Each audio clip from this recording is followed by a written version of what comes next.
Welcome to Redeeming Thunder. My name is Erica, and I'm so glad you have joined me today because today I'm giving you a serious prophetic word regarding those who have intermixed marriages. Okay? So this would be a prophetic word regarding a prodigal spouse, and this word was given to me on 7/27/2025. The title of this is Prodigal Spouses Will Receive Judgment but Will Be Saved. Now let's pray, because this word is quite heavy. Okay? So you need to pray to the Heavenly Father to confirm if this word is for you. And you're going to want to know what's going on, because the judgment is quite serious. And it's quite the judgment that will cause an individual not to live anymore. Okay, so but then the individual will be saved through something. Okay, that is being done. So that's the part that I need to explain to you. Okay, some of these individuals are not going to live through the judgment, and some of them are going to be redeemed.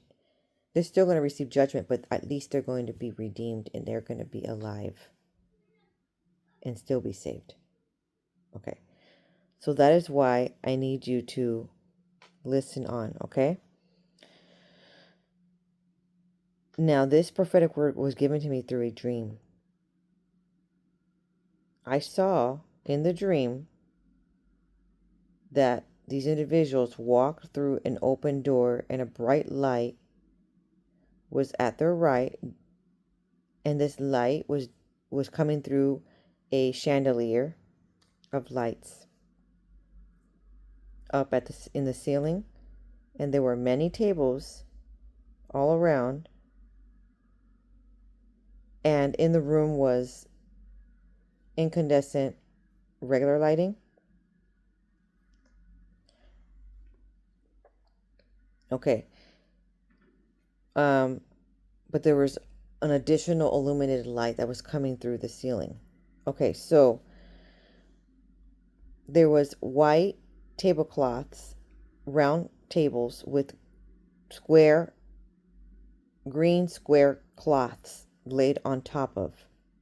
Okay, so on top of each table. And the hosts at the entryway stated to sit anywhere. There was no assigned seating. And so this couple with this family, right? The man found a table and was interested in sitting there, but that table was a little too crowded, so they continued to walk through and found another table. There was one family, or it could be a couple, that sat at that table that were already sitting there, but this family that just walked in decided to sit there. It looked to be a banquet, and it looked packed with many people. So they sat down, and very soon after, a waiter came, and this man ordered a beer. And they served him a huge tall glass of beer, and he took one sip, only one sip, which I noticed. Then the waiter came back and served every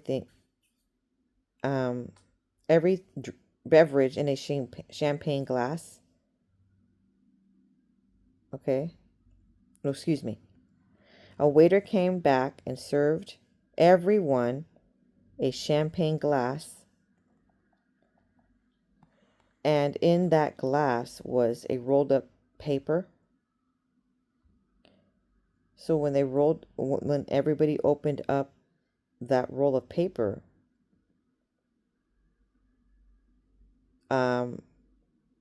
they were given some kind of gift. So it was either a check or a gift certificate. Okay. So when the woman received her wine glass, there was several little rolled up papers. So she had several checks or several gift certificates. The man that she came with, he had one. He opened his up, and there was a check for $1,000. And he said it out loud. Oh, I have $1,000. And then, obviously excited, right? And then he began to write a check for $177 to give back to the church who was organizing the banquet. Okay? That's key right there. Okay, so he already sounded loud and bewildering. And I am viewing, right? So I'm thinking, man, this man's already getting drunk. But I recalled watching this group, come in, and I saw that he only took one sip. This couple came with children to the banquet, and the woman is tending to the children. The woman looks next to the couple next to them at the table,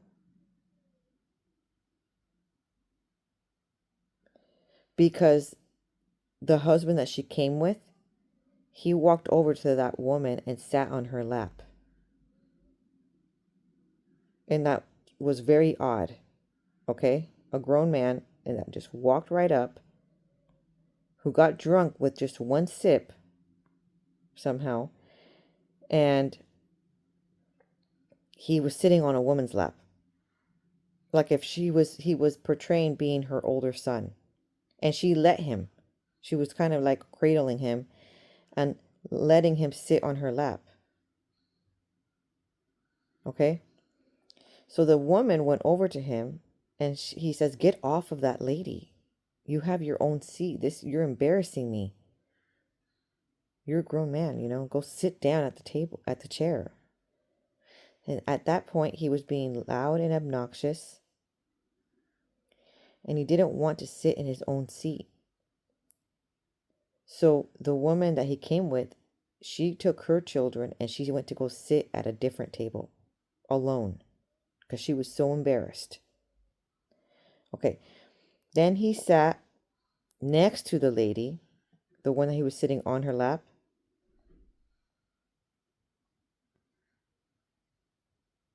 Okay. He sat next to the lady, and she asked him to get up and sit and somewhere else, which was to sit next to her daughter. And she was giving him advice on how she wants him to treat her daughter well.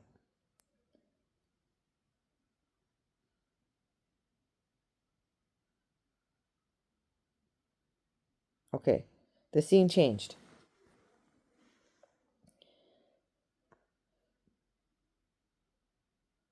Okay, so the scene changed, and now the same couple is in a home,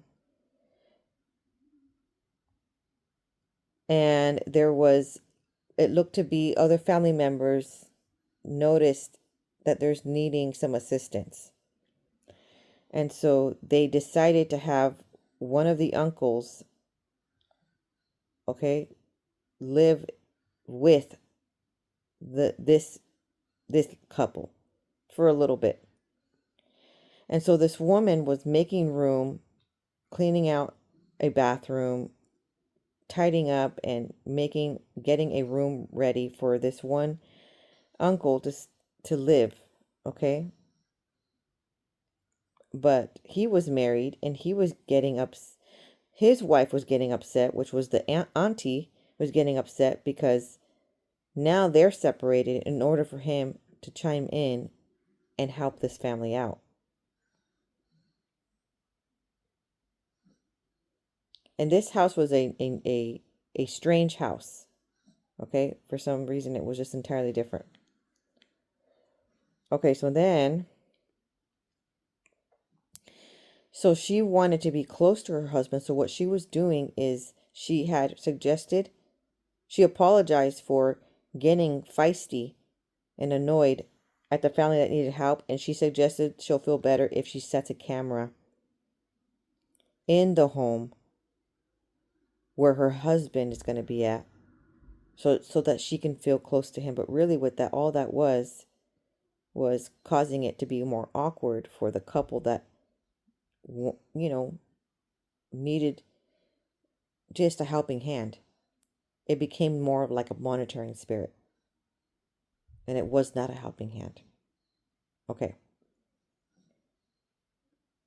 Now,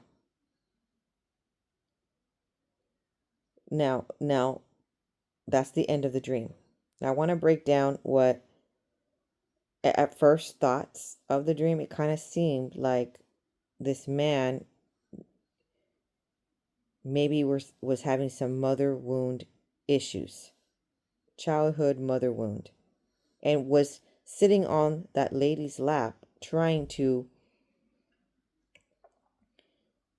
heal in his own process that was not healthy, because all it was doing is coddling the wounded boy. Okay? The mother wound. It's all it was doing was coddling it, and it was not encouraging him. All it was doing was encouraging him to move on with someone else and not step up and be the man of the house for this family that he already had. Okay, then um um the part where he was getting drunk on just a sip, Yahuwah will do such a thing as have one act bewildering and drunk, even though you didn't drink. So just give in to their own sinful nature. So sometimes Yahuwah states that those act drunk when they have a really, really bad attitude. Like say stupid things out of their mouth. That's pretty much in Yahuwah's examples of acting drunk. Even though you didn't drink. Just talking smack all the time. Just garbage coming out of someone's mouth. With speaking with someone that has anger issues and bitterness, Yahuwah will give examples of someone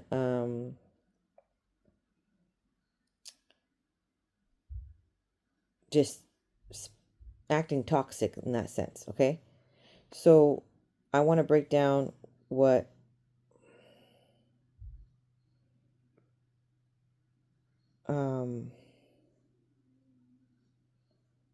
remember the 1000, the number 1000, and remember the number the check that he was writing for 177.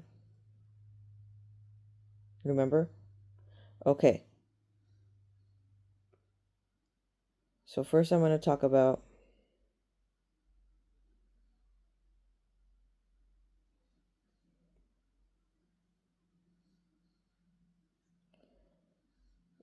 number 177.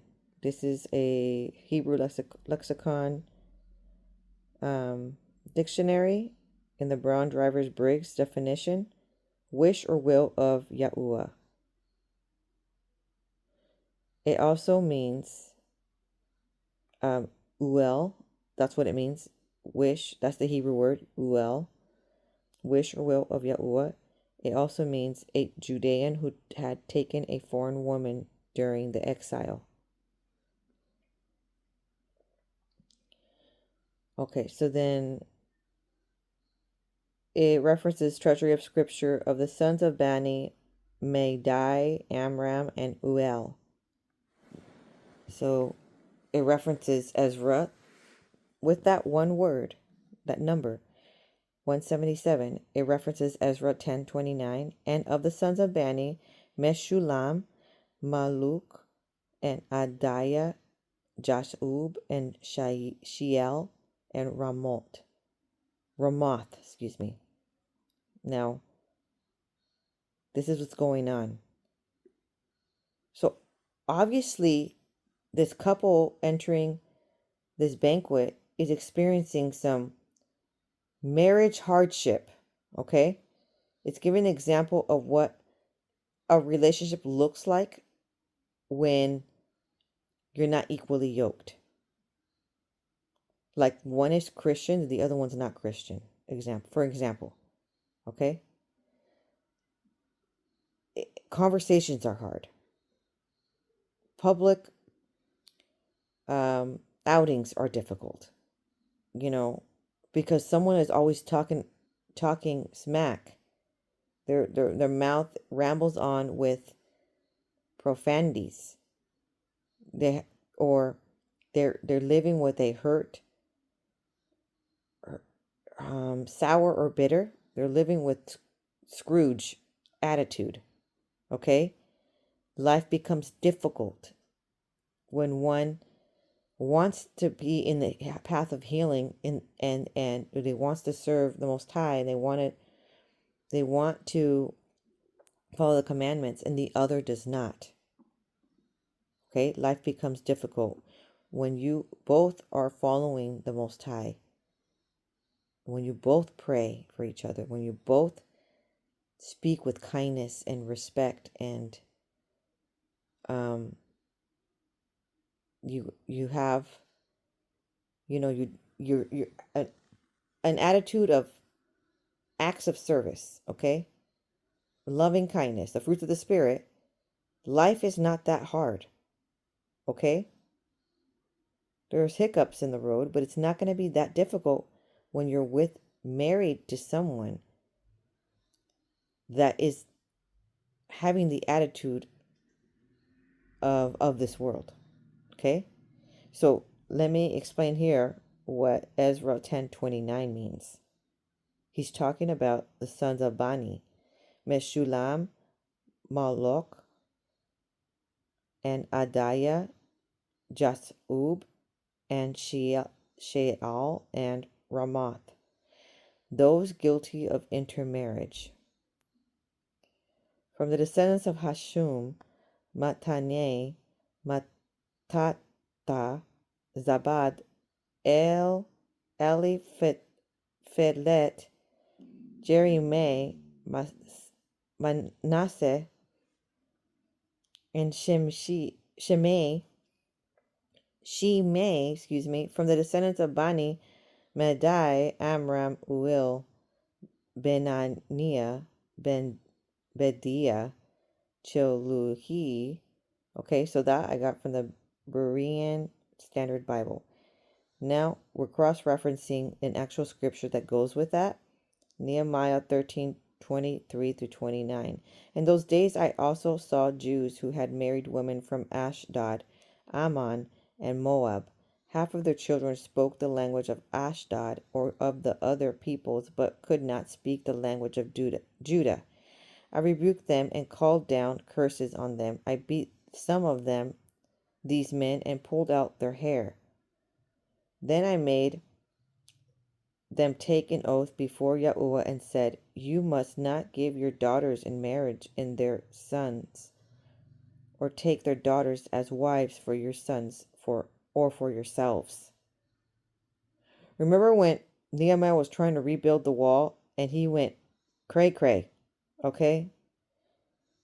And he took it like extremely way too far with being like physically violent with people, and was like beating people up, quite literally, really angry for what they have done, okay? For for having these marriages with those that worship other deities. So Deuteronomy 7:3-4. Do not intermarry with them. Do not give your daughters to their sons or take their daughters for your sons, because they will turn your sons away from following me to serve other gods. Then the anger of Yahuwah will burn against you, and he will swiftly destroy you. 1 Kings 11:1-2.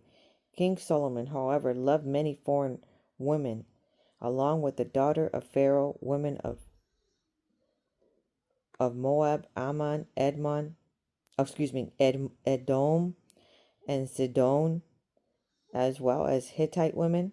These women were from the nations about which Yahuwah had told the Israelites, you must not intermarry with them, for surely they will turn your hearts after their gods.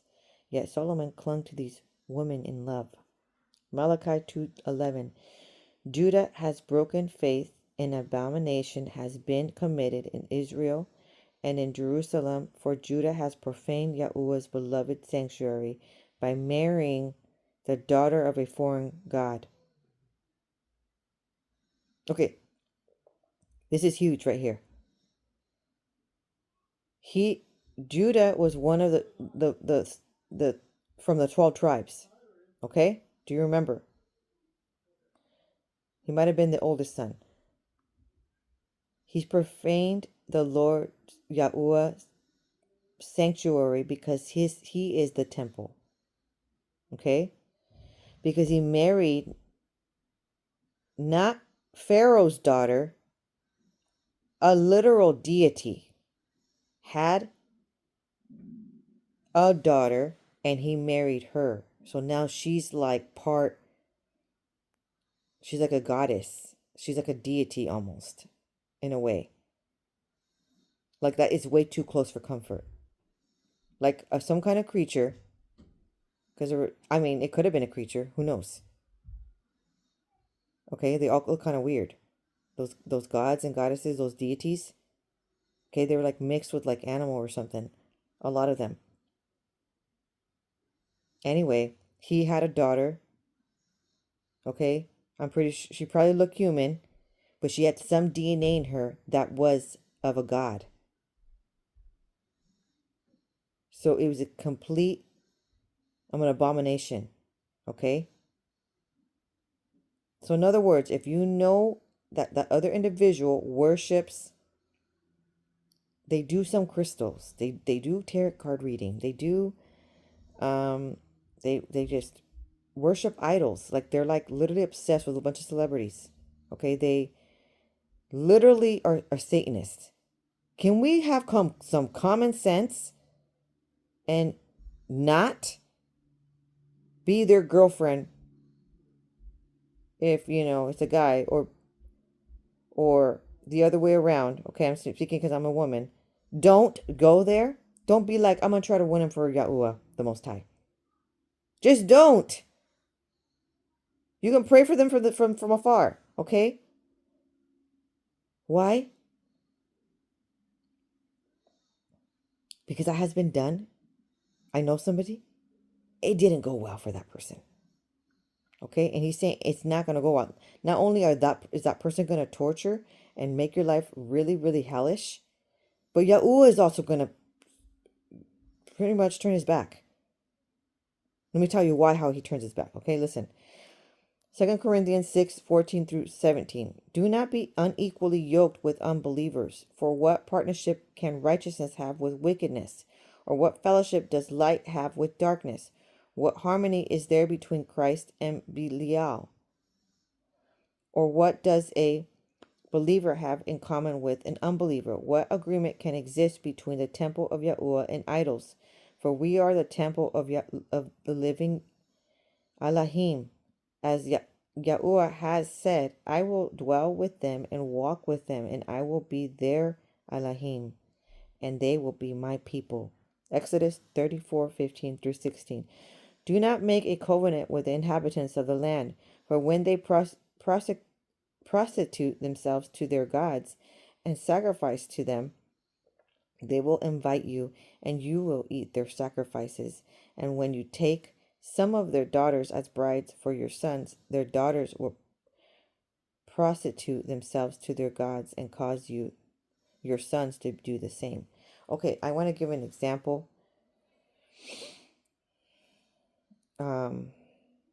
The example I wanted to give, you always says hold off on that example. Okay, so let's continue on. Joshua 23, 12 through 13. For if you turn away and cling to the rest of these nations that remain among you, and if you intermarry and associate with them, know for sure that Yahuwah your Elohim will no longer drive out these nations before you. Instead, they will become for you a snare and a trap and a scourge in your sides and thorns in your eyes until you perish from this good land that Yahuwah your Elohim has given you. I want to give an example, another example I thought of. And you're like, I didn't though. Okay, let me give you an example. And then you're going to see like, oh yeah, I kind of did. So let's say you're not into horror movies, but the other individual that you're wanting to date is. They love horror movies. Okay? And when you start to be like, well, I guess I can, meet them in the middle. We'll watch something that he wants to watch, and then we'll watch something that I want to watch. Okay? And we had in a relationship, we have to meet in the middle, right? Okay, but listen to this. The horror movies that person likes to watch, a lot of the storyline of the movie are like satanic occult like practice. They're like witchcraft. That's like they're literally doing a lot of evil things that look like sacrificing people and looking incredibly violent, and a lot of blood, okay? Like a ton. And then it feels unsettling. Now the air in the room feels heavy, and you're wondering why you're getting a lot of bad dreams, and you're feeling like a spirit of fear now. Like you're feeling like tension in the air, and you're starting to think, and you watch that you're watch your partner, your boyfriend or your spouse, you watch them enjoy and stare at that TV with almost like hunger as they're watching people get tortured. Shouldn't that bother you? That they're watching people get tortured, then you're watching people get tortured. Okay? And then they feel normal. They act normal. Why are they acting normal afterwards? Like they're you think it's acting normal afterwards, and really it's opening a portal. And that person becomes more hard, less compassionate, less humanity. Okay? Now they're not showing fruits of the Spirit because what they're watching on TV is like programming their mind to be heartless. Does that make sense? Like nothing edifying. Like, what are you going to gain from that? So then it becomes someone that's now becoming difficult and heartless because they've watched and pre-programmed their mind to be like, those people are advanced heartless to individuals. And so they're like, I can be heartless as well, but I didn't do as the worst that they're doing. And it starts to becoming like inches, inches, inches, inches, and all of a sudden it's taking a mile. And then their temperament is like rough and grumpy. And all they want to do now is get revenge. Somehow that opened the door to revenge. It opened the door to easily angered. It opened the door to pride, because when someone is torturing somebody, it's like it's showing uh, control, manipulation, authoritative, um, and complete outrage.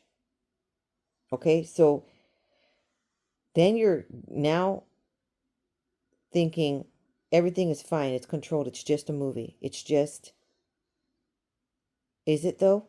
Is it just a movie? Because it, how did they even know to do those rituals or those acts? They've had to have learned it from somewhere, right? In order to um, have a storyline for that type of horror movie, right? Okay, so in other words, is that witchcraft that was in that movie, that violent, horrific act, all of these criminals do this, and you're going to think that, oh, but they're not possessed. They're just acting in the movie. No, they are getting possessed. Do you understand? Of course they are. Okay, and I'm taking it to a full extreme of horror movie, right? But you could get in another example, such as um, someone that really loves to drink. And then you could be someone that you can drink, but you're not addicted to it, right? But some of these individuals, they have some generational curses that they're not aware of. And so it's predestined for those to get quickly drunk off of like a couple sips because of their family line history of the open doors that they had opened, and it would be a curse 4 generations down of what the ancestors did that was very tumultuous and sinful when they drank. And so when one didn't pray to block and bind and destroy those curses so that it doesn't affect that person to that level, they will they will it will be to that level. And they don't really realize how much they're torturing people around them because they're drunk. So they half of the time they don't remember what even how they behaved. And everybody else is tolerating it all around, and they don't know how to hold their liquor. And you think they just have to learn. It's just something learned. But certain people, they have that curse. Okay? They have that generational curse that they need to break because they can't just have just one, or they have one sip and they get madly drunk, and it's a curse. That's why.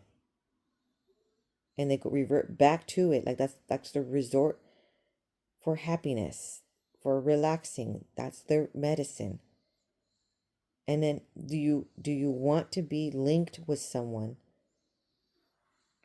who's going to encourage you to drink because you need to relax or you need to have fun? That is the only way. That's called like a peer pressure. I'm not saying it's every single buddy, okay? But a lot of the time, that mentality comes through with the actual act of drinking. Is this is the only way I can have fun.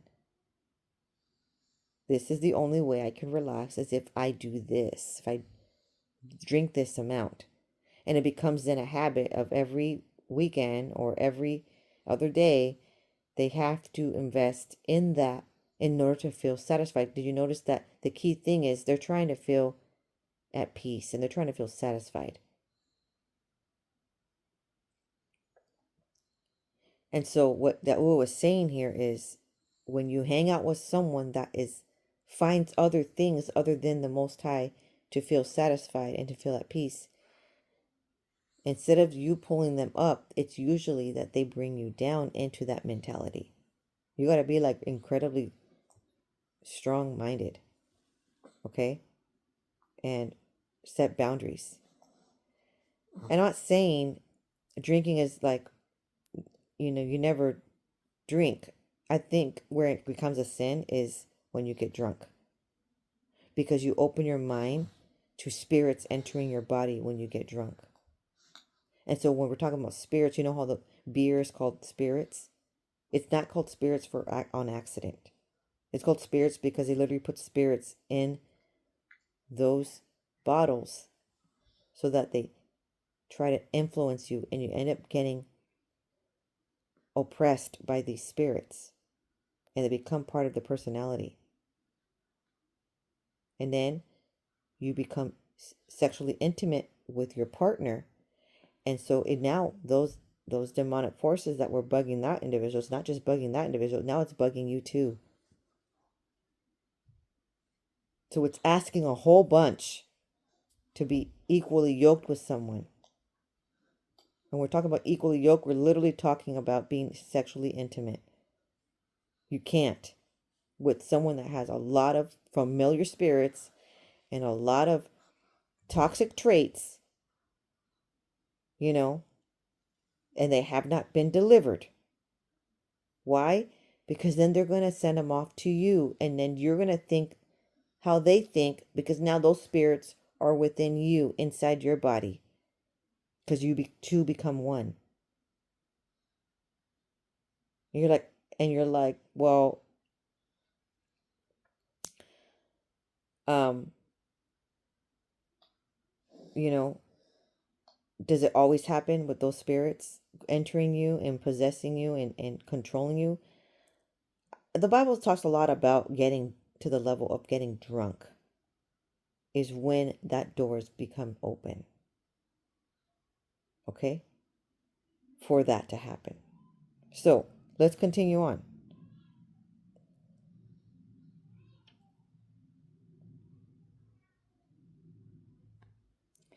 He goes even further. So just please listen. 1 Corinthians 5, 9 through 11. I wrote you in my letter not to associate with sexually immoral people. I was not including the sexually immoral of this world, or the greedy and the swindlers or idolaters. In that case, you would have to leave this world. But now I am writing you not to associate with anyone who claims to be a brother, but is sexually immoral or greedy, an adulterer, or a verbal abuser, or a drunkard, or a swindler. With such a man do not even eat. And you're just like, wait a minute, wait a minute, wait a minute. These traits could be family members. These traits here could be friends, co-workers, right? So that means, are you saying here that, how do I have friends then if if I don't know who to hang out with now, because they all kind of do this or that here and there? Exactly. The circle is getting pretty small, right? I had a dream recently, like literally quite yesterday, and I'm recording this video in October. And I was in a restaurant, and so there were seating booths on the side, and there was like tables, round tables, and then like rows of seats in the center of the restaurant. And I was walking around trying to find a group to sit with, because I just wanted to have friends. You know, I wanted to get to know some people. I wanted to have friends. And I walked around. I went to one table, and I'm like, I don't know. I think they started talking, saying bad words like a bunch. So then I didn't want to sit there. So then I went around the corner, and then I checked out that group, and I stood next to them, and I think they were into some kind of like crystals and sage and doing some new age stuff, and I was like, no, I don't want to sit next to them. So then I keep going table after table, and each table they were doing some sketch activity, or like obsessed with idols, you know, and then at the last table, I knew someone there. So I thought, oh, okay, for sure, this would be easy. And then they start talking about how they were being like homosexual or lesbian. And they were literally explaining the acts that they were doing. If anybody did this, if anybody did that. And I'm like, okay, let's get out of here. I just thought immediately, I was like, okay, you and me, let's get out of here. Um, I don't want to talk about this. This is not even up our alley. This is so obvious. Like immediately I was like, let's go. But I said that out loud and I looked at her and she was like this weird grin that kind of reminded me of the Alice in Wonderland cat with that ginormous smile that looked really creepy. And she was just, her eyes were like widened and like attracted to that conversation. Like it was sounding scrumptious to her. And I'm like, what the heck happened here? And she kind of shocked me, and she was like, then started bragging about everything that she was involved in with that. She has experienced. And I'm like, since when? I had no idea. Although in the dream, I had no idea. But when I woke up from the dream, I did have an idea because Yahuwah, the Most High, had already gave me 2 or 3 other dreams besides that one of that particular individual of having this lifestyle in the closet. So, like the other dream was someone hiding in the closet amongst coats. And so I think a word popped up. I think it could have been gay or something. I'm not sure. Anyway, and so I was like, what the, where? And I was like, woke up really distressed. I think I was even clenching my teeth because I was so disturbed by not only not having any group to hang out with, like I couldn't find any friendship. I was disturbed by a more confirmation of that individual that I thought was not like that and was trying to be, was just basically fake. Do you know what I mean? Like it just felt really disturbing to not find anybody equally yoked with, that could be equally yoked in friendship even. It doesn't have to be sexual connection. It can be in friendship. Like it totally related to this verse. You can't be with, claiming to be a brother with someone who's sexually immoral or greedy, an adulterer or verbal abuser or drunkard or a swindler. Okay? With such a man, do not even eat. It was literally a restaurant. I couldn't even find who to hang out with to have a meal with. Anyway, let's move on, okay? Judges 3:5-6. Thus the Israelites continued to live among the Canaanites, Hittites, Amorites, Perizzites, Hivites, and Jebusites. And they took the daughters of these people in marriage, gave their own daughters to their sons, and served their gods. 1 Kings 16:31. And as if it were not enough for him to walk in the sins of Jeroboam, son of Nebat, he even married Jezebel, the daughter of Ethbaal, king of the Sidonians, and he then proceeded to serve and worship Baal. Yahuwah has been stating things here. If you marry someone that worships other deities, okay? Second, then you will practice the same. It will be difficult not to. For example, those that celebrate Halloween, okay? Those who celebrate Easter. And you're like, what? You're saying Christian holidays. Why are you saying that? Because if you look, the word Easter is a derivative of Ishtar, which is a deity. And if you look into what they're actually doing of the bunny rabbits with the little chickadees, okay, and the Easter eggs, they didn't dye the Easter eggs with regular dye colors, beautiful colors. They did not do that. In ancient times, they dyed it with blood of those they sacrificed, which was very, very young people. Okay? And it had a lot to do with orgies, and it had a lot to do with sexual immoral acts. Okay. So that's just explaining Easter. And that's why that's why they celebrate Passover and not Easter. Because Passover is actually, and Pentecost is actually focusing more on Yahusha the Most High. Okay? On the actual reason why he has risen, and the actual holiday. And so it's hard because those are the customs that we grew up with.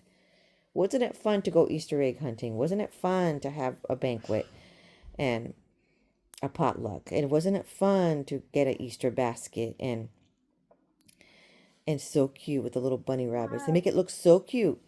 And you're like, but I'm not doing that. I'm not doing it in a malicious way.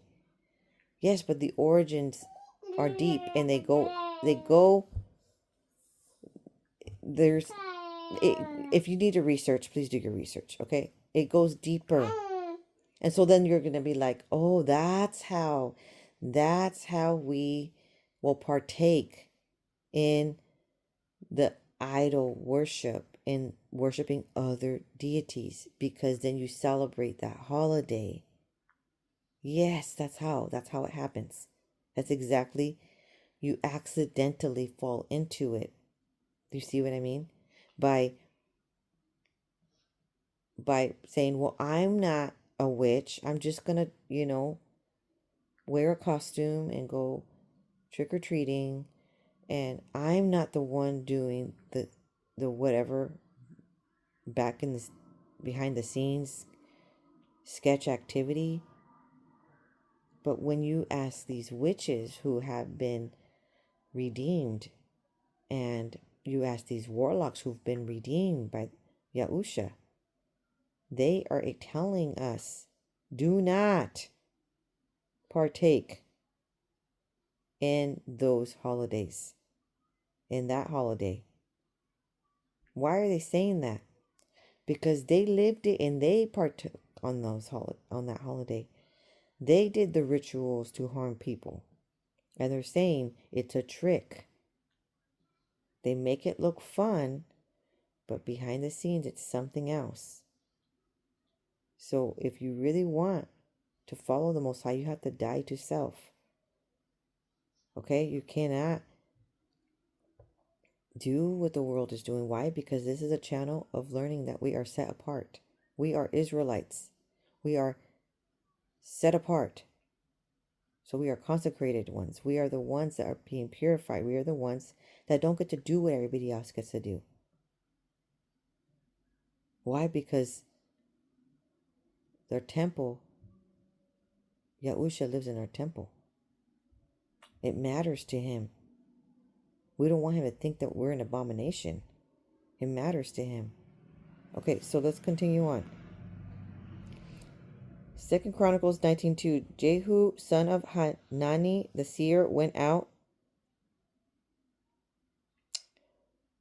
Did I say that? Went out to confront him and said to King Jehoshaphat, should you help the wicked and love those who hate Yahuwah? Because of this, the wrath of Yahuwah is upon you. So there's some wrath that comes.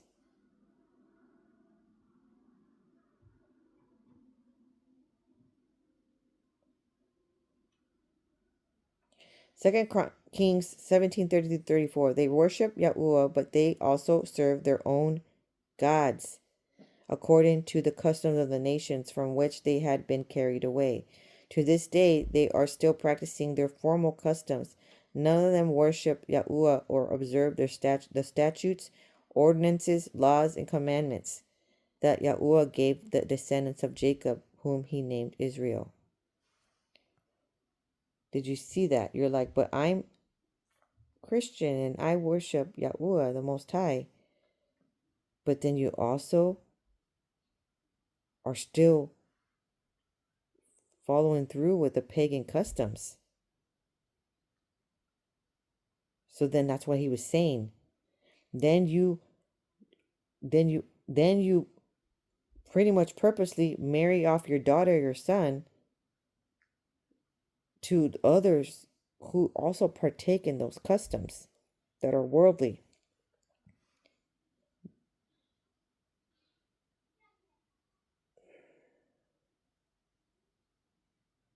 So, and how much time and energy are we plugging in observing the statutes, ordinances, laws, and commandments of the Most High, Yahuwah? Are we celebrating the holy feasts? Feast of Tabernacles, Feast of Trumpets. Are we celebrating Rosh Hashanah? Are we celebrating Yom Kippur? Are we celebrating Passover, Pesach? Are we celebrating Purim? Are we celebrating any of these wonderful holidays? Are we celebrating Hanukkah? Because these are the ones that Yahusha celebrated. Are we observing Shabbat? Are we though? Are we trying our best to do it? Because that would be the day of church, is the day of Shabbat, and it falls on the new moon. And after that, the same day of that week going forward in that month. So for the month of October, it's been Tuesday. So you got to go to the moon calendar. I go to calendar12.com and I find, or I also go to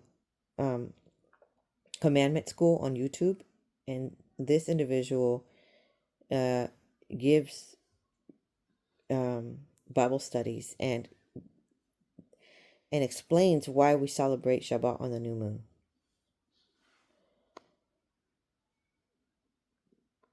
So let's continue on. 1 Corinthians 7:12-14. To the rest I say this, I, not Yahuwah, if a brother has an unbelieving wife and she is willing to live with him, he must not divorce her. Okay, let me say that again, okay? So it's crystal clear.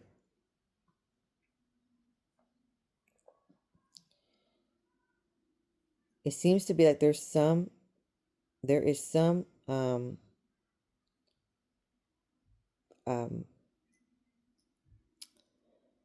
I don't know why I say the word rescue. There's some acceptable option.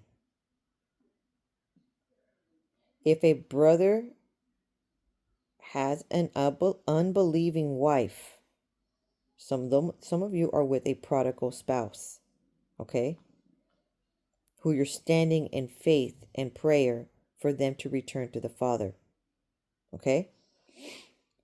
So if a brother has an unbelieving wife and she is willing to live with him, it's not that the believing one wants to stay with that person. It's that the one that does not, right now, not serving the Most High, wants to stay with him.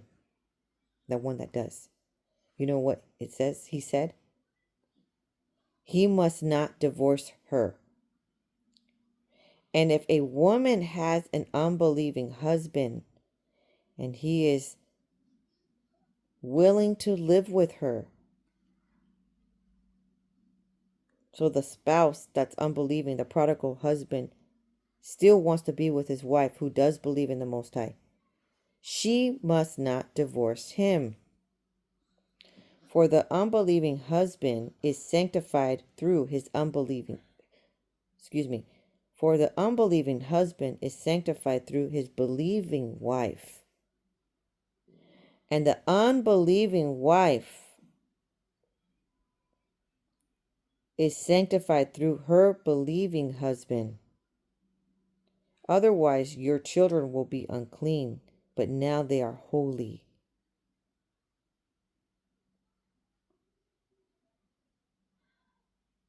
So, prodigals standing for their marriage, you staying in that relationship and praying and and in faith for your husband, or if you're a husband waiting for your wife, you both staying in that relationship is causing the entire family to be sanctified. And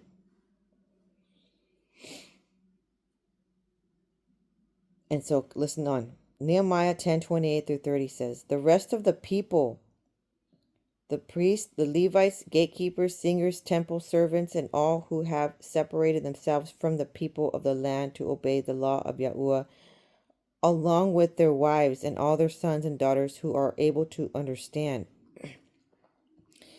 hereby join with their noble brothers and commit themselves with a sworn oath to follow the law of Yahuwah given through his servant Moses, and to obey carefully all the commandments, ordinances, and statutes of Yahuwah, our Elohim. We will not give our daughters in marriage to the people of the land, and we will not take their daughters for our sons. 2 Kings 21, 1-3. Manasseh was 12 years old when he became king, and he reigned in Jerusalem 55 years. His mother name was Hephzibah, and he did evil in the sight of Yahuwah by following the abominations of the nations that Yahuwah has driven out before the Israelites, for he rebuilt the high places that his father Hezekiah had destroyed, and he raised up all altars for Baal. He made an Asherah pole as King Ahab of Israel had done, and he worshipped and served all the hosts of heaven. But so he's worshiping angels? I don't know. Okay. So even that is wrong. Okay, so now I'm going to jump in and talk about the number 1000. The number 1000 is the strong Hebrew name Betzah, which references Isaiah 10:14, Isaiah 59:5, and I'm gonna it basically talks about abandoned eggs I gathered. Of the peoples gathered eggs, abandoned all. Okay, then it says Isaiah 59:5, they hatch cockatrice eggs and weave the spider's web, and he that eateth of their eggs dieth, and that which is crushed breaketh out into a viper. So basically what it's referencing is a cockatrice spirit. It's a rooster chicken with a scorpion's tail. It's got some dragon's wings. It looks hideous, okay? And this cockatrice spirit is a spirit that attacks its own bloodline. It's envious of its own bloodline, and it ends up literally trying to kill their own bloodline, either with verbal abuse, with physical abuse, with a bunch of abuse of all shapes and forms. Okay? And it also is a spirit that attacks those who have a prophetic calling, have a pastoral calling, and so it happens in the church as well. So the older prophets and pastors attack their own sheep with not allowing them to advance in their calling, because they want to have they want to be the star of the show. Okay, they want all the attention and glamour for themselves. So they don't nurture. Instead, they belittle and they try to beat down, in a sense of having them lose credibility. Okay? So they're the ones they're incredibly envious of their own offspring, or have not been delivered from any of their past trauma, and they're bringing it forth into their own bloodline and trying to I've seen this in my own generations. Okay, this is something for reals. So it looks to be some support, but it comes with a lot of backhand. Okay, so the egg, this creature, cockatrice spirit, hatches these eggs, and they don't become little baby cockatrice spirits. They end up becoming vipers. And so the story goes here that the very hatchlings, they end up being bitten by the very thing that they hatched. So they end up killing themselves in the process. Because why? They get cursed. They curse themselves. So a lot of these forerunners of the end times were persecuted by the cockatrice spirit, by their own family members, by their own parents. Okay? Okay, so let's read on. Isaiah 59:6. Their webs shall not become garments, neither shall their cover be themselves with their works. Their works are works of iniquity, and the act of violence is in their hands. 59:7. Their feet run to evil, and they make haste to shed innocent blood, and their thoughts are thoughts of iniquity, wasting and destruction in their paths. 59:8. The way of peace they know not, and there is no judgment in their goings. They have made them crooked paths. Whosoever goeth therein shall not know peace.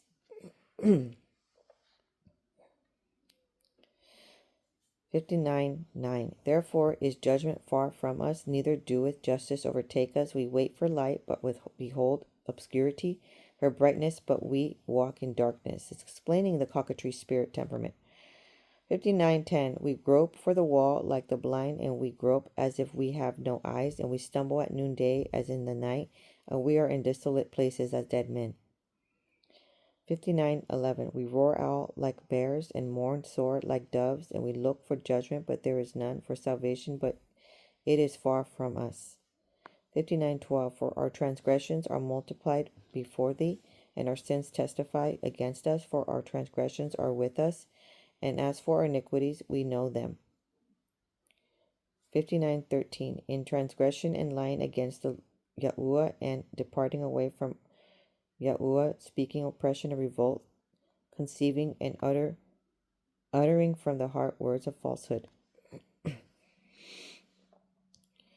59:14. And judgment is turned away backward, and justice standeth afar off, for truth is fallen in the street,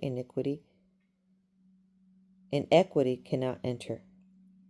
59:15. Yea, truth faileth, and he that departeth from evil maketh himself a prey. And Yahuwah saw it, and it displeased him that there was no judgment. 59:16. And he saw that there was no man, and wondered that there was no intercessor. Therefore his arm brought salvation unto him, and his righteousness it sustained him. 59:17. For he put on righteousness as breastplate, and an helmet of salvation upon his head, and he put on the garment of vengeance for clothing, and was clad with zeal as a cloak. 59:18. According to their deeds, according to his will, repay fury to his adversaries, recompense for it to his enemies, and to the islands he will repay recompense. 59:19. So shall they fear the name of Yahuwah from the west, and his glory from the rising of the sun. When the enemy shall come in like a flood, the spirit of Yahuwah shall lift up a standard against him. 59:20. And the Redeemer shall come to Zion, and unto them that turn from transgression in Jacob, saith Yahuwah. Did you hear that? So there's a way out of this judgment that comes forth onto those that practice the cockatrice spirit, because there's a supernatural protection for those who have been dealing with the cockatrice spirit. There's a more verses that explain that the child was playing right near the cockatrice den. That sounds dangerous. Basically, it's those children that have been in the homes, and the cockatrice spirit individual carrying that spirit, they've been in the same home, dealing with that hardship, dealing with that toxic environment. Yet those are the ones that are diamond in the rough. Okay? They're the ones that are the diamonds. They're coming up from the ashes. They're getting resurrected. They're coming up out of that den, that incredibly dangerous environment. Horrid. Okay? And Yahuwah is going to lift those up. Those are going to be the ones that know how to survive and what's going to happen through the end times. Because they lived it in their home. Do you understand this? So they're like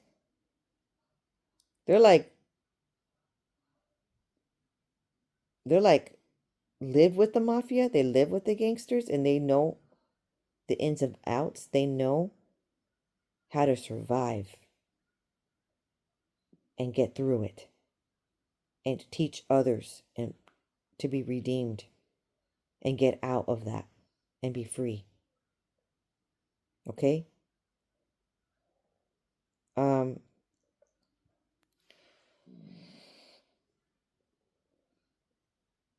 59:21. As for me, this is my covenant with them, saith Yahuwah, my spirit that is upon thee, and my words which I have put in thy mouth shall not depart out of thy mouth, nor out of the mouth of thy seed, nor out of the mouth of thy seed's seed, saith Yahuwah, from henceforth and forever. So Yahuwah just basically said here, he is protecting your offspring and their offspring. So it goes down another generation. He is making a covenant with your family. Okay? And for those prodigals, spouses that decide that they want to follow Yahuwah and become a descendant of Jacob, right? They want to be following the Yahuwah Most High, creator of the universe. Okay, they want to be asking for repentance and be redeemed. Okay? So they're going to live in righteousness. You have to make a choice now. Yahuwah doesn't force us. Do you recall also that if you're guilty of intermarriage, but you live with someone who is unbelieving, okay? Yahuwah says you do not have to leave that person if that person still wants to be with you, okay? And so it also was talking about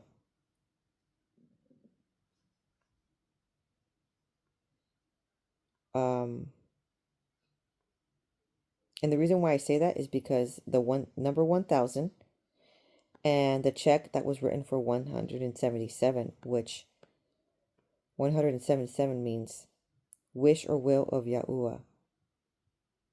Okay? And so the wish and will of Yahuwah is that you do not be equally yoked with someone that is not following his commandments, his ordinances, okay? That's living a life of worshiping other deities. What's also his will is that he is going to save. He is going to save those that are in your house. Okay? He's sanctifying your spouse as you are in that home with that spouse who's unbelieving. And your children are also holy because you are holy. Okay? It does not excuse their sins. They still have to make amends with the Heavenly Father.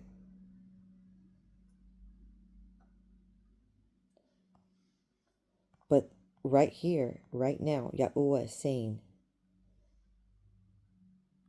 judgment is still coming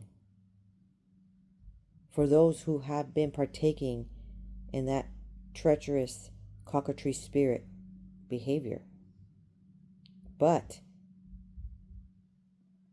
because the individual is residing in your home, you're going to be sanctified.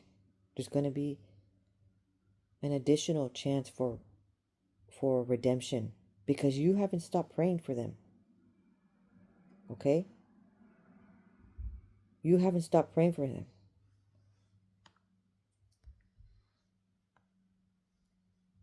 Thank you very much for joining me on the Supernatural Diaries. And please don't forget to like and subscribe. Send to those who need to hear this prophetic word. And I will see you on the next video. Shalom.